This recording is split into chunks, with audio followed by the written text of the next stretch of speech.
노무현의 정치는 노무현의 정치고 문재인의 정치는 문재인의 정치입니다. 두 분과 함께했던 경험을 토대로 이제는 김경수의 정치가 필요하죠. 선거는 2위 전략이라는 게 있을 수가 없어요. 그러면 안 나와야죠.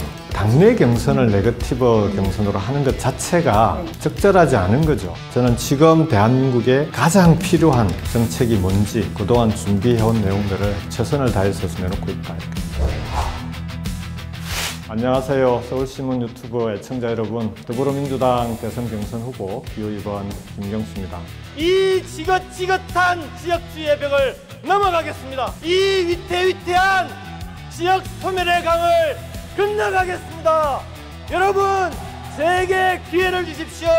제가 끝까지 해내겠습니다. 어제 여기서 진짜 인상적으로 너무 잘하셨어요. 진짜 되게 감동적이었어요. 제가 또 영남 출신이라 제 얘기라 그랬겠죠.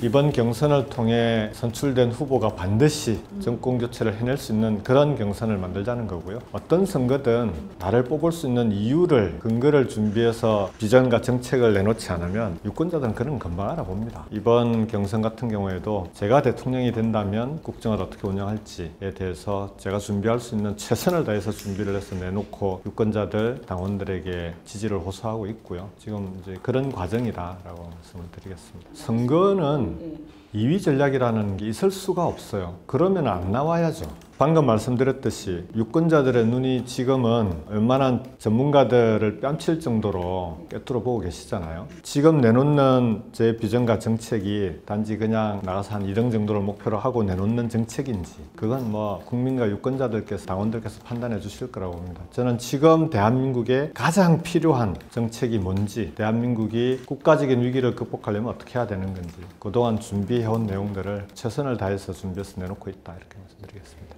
그러니까 당내 경선을 네거티브 경선으로 하는 것 자체가 적절하지 않은 거죠. 그건 그냥 단지 정치적으로 자기만의 정치를 위한 선거가 되는 거 아니겠습니까? 지금까지 우리가 당내 경선이 본선에 도움이 되지 않는 경우들이 많은데요. 앞으로 민주당의 경선은 어떻게 해야 된다라고 하는 관례와 모범을 만들어 가야 된다고 생각합니다. 첫 번째는 경선에서는 반드시 비전과 정책으로 승부해야 됩니다. 그래야 이번 경선 과정을 보는 국민들에게 경선에 나온 후보자들의 다양한 정책과 비전을 보면서 민주당에 대한 지지를 넓힐 수 있는 거 아니겠습니까? 민주당을 지지하는 층을 넓혀 나가고, 그렇게 해서 본선에서 이기는 경선을 만들고, 두 번째는 경선이 끝나고 나면 경선에 참여했던 후보들은 당연히 선출된 후보의 대선 승리를 위해서 누구보다 열심히 나서서 함께 뛰어야 됩니다. 기존에 경선 끝나면 당선된 후보가 낙선한 후보들을 찾아가서 어떻게든 도와달라고 부탁하고 하는, 그게 이상한 거죠. 그건 기본적으로 그럴 거면 경선에 나오면 안 되는 거죠. 노무현 대통령이 이인재 후보와의 경선에 나섰을 때 가장 어려웠던 점이, 만일 이 경선에서 내가 진다면, 실제 질 확률이 많았거든. 1%, 2%, 3%대 출마하셨으니까. 진다면 내 선거처럼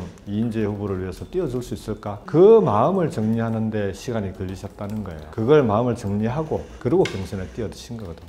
민주당이 앞으로 민주정당으로서의 관행과 원칙을 하나씩 확립해 나가야 한다. 이번 경선도 그런 과정이어야 한다 생각합니다. 제가 이제 정치를 하면서 아쉬웠던 대목들 몇 군데가 있는데요. 그 중에 정말 아쉬웠던 대목 중에 하나가 촛불혁명 이후에 정권 교체를 하고 인수위 없이 정부를 출범했는데, 그 출범 과정에 그때 연정을 했어야 되는 거 아닌가 하는 아쉬움이 제일 큽니다. 촛불혁명에 참여했던 정치 세력들이 다 함께 인수위 성격의 국정기획자문위원회가 있었는데, 자문위원회에 참여해서 함께 정책을 논의하고 협의해서 가능한 범위에서 정책 합의를 만들어내고, 그 정책 합의에 따라 관심 있는 분야별로 정당들이 내각에 참여하고, 그렇게 해서 국정 운영 자체를 연대와 연합의 힘으로 운영을 했으면 대한민국의 사회개혁, 정치, 경제, 사회개혁은 훨씬 더 빨라지지 않았을까. 그랬다면 대한민국의 모습은 지금하고는 많이 달라지지 않았을까 하는 그런 아쉬움이 있는데, 그 당시만 하더라도 그 방향으로 간다는 생각을 아예 못했던 거죠. 이제 그때는 민주당과 정부가 책임지고 국정을 운영해야 돼, 민주당 책임 정부론이 워낙 강할 때였어요.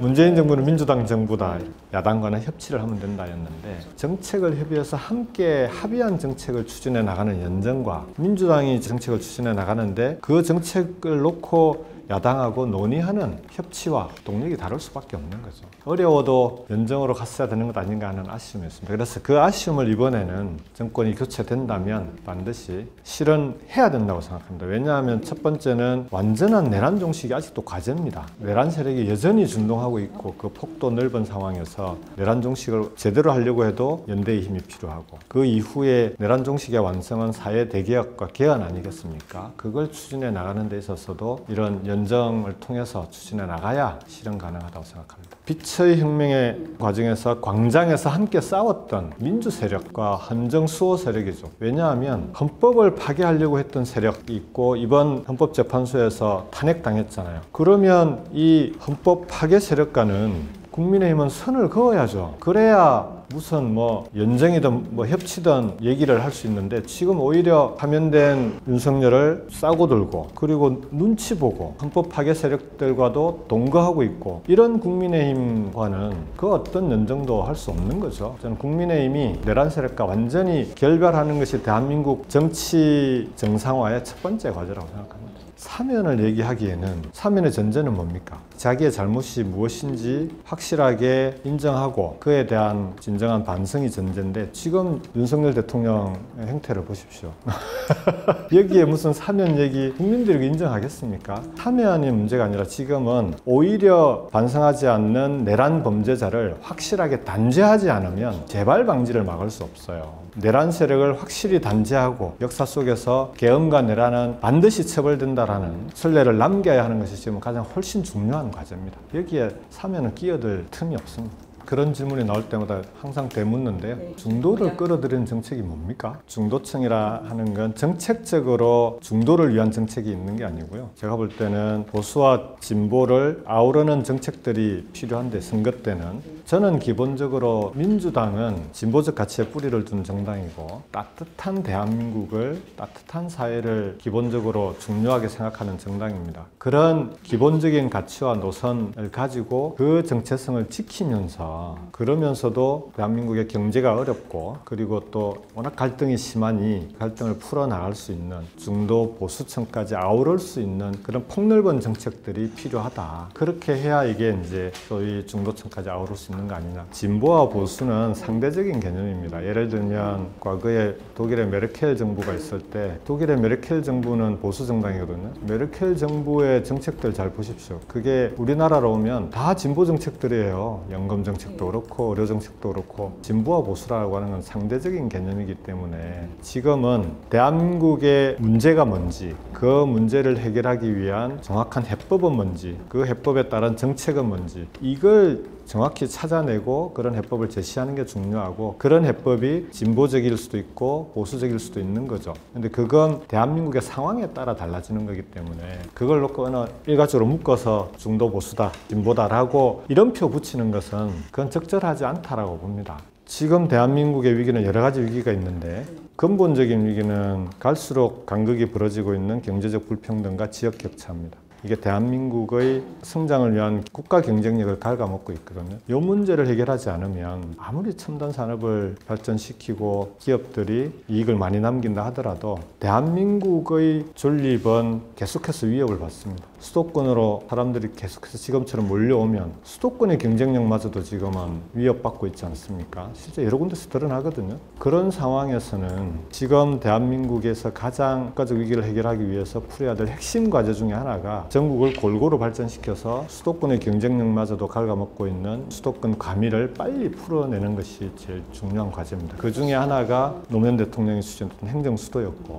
행정수도는 충청권을 중심으로 하는 충청권 메가시티의 중요한 핵심 과제고 그 외에 다른 권역별로 균형 발전들이 반드시 필요하다라는 걸 강조하기 위해서 세종의 수출마 선언을 했습니다. 아니요, 뭐 저는 하여간 노무현 대통령, 문재인 대통령 두 분 함께 국정 운영에 참여할 수 있었던 게 늘 제 표현으로는 두 분 거인의 어깨 위에서 국정을 경험할 수 있었던 건 저로서는 다시 하기 힘든 경험이었고 대단히 고마운 일이다라고 오늘 말씀을 드리는데 그렇다 하더라도 노무현의 정치는 노무현의 정치고 문재인의 정치는 문재인의 정치입니다. 각각 자기들의 색깔과 비전을 가지고 국정을 운영하셨던 분들이거든요. 그리고 그분들의 시대와 또 지금의 시대는 다르기 때문에 두 분과 함께했던 경험을 토대로 이제는 김경수의 정치가 필요하죠. 저는 정치인을 개념 규정을 할 때 어떤 특정 정치인과의 친소관계를 가지고 친명, 반명, 친문, 반문 이렇게 구분하는 건 언론에서도 이제는 좀 자제해 주셨으면 좋겠다. 저는 노무현 대통령의 국가균형 발전, 그러니까 국민통합이라고 하는 비전과 같이 정책을 개선하고 있는 거고, 문재인 대통령이 코로나 위기 상황을 극복해냈던 세계가 부러워하는 선진국으로 갈 수 있도록 했던 그런 국정 운영 과정에서의 노력들을 그 공갈을 이어받고 안고 가는 사람인 거죠. 그래서 그런 점에서는 오히려 그 두 분의 공갈을 안고 가는 김경수는 어떤 정치를 하려고 하느냐, 그런 게 훨씬 중요한 거 아닐까 싶고요. 앞으로 정치를 해 나갈 때는 두 분 대통령뿐만 아니라 우리 당내에서 친소관계에 따른 구분이 아니라 제가 생각하는 균형 발전을 포함한 이런 정책과 비전에 동의하는 사람들과 함께 정치를 해 나가고, 그런 것들이 언론에서도 평가해주고, 그래야 정치가 한 단계씩 좀 발전하지 않겠습니까?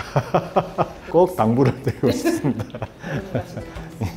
오늘 인터뷰 과정에서 제가 만들고 싶은 대한민국에 대해서는 충분히 많은 설명을 드렸는데, 다음에 또 다른 기회에 우리 애청자 여러분하고 차분하게 다시 얘기를 나눌 수 있는 그런 자리에서 뵙도록 하겠습니다. 고맙습니다.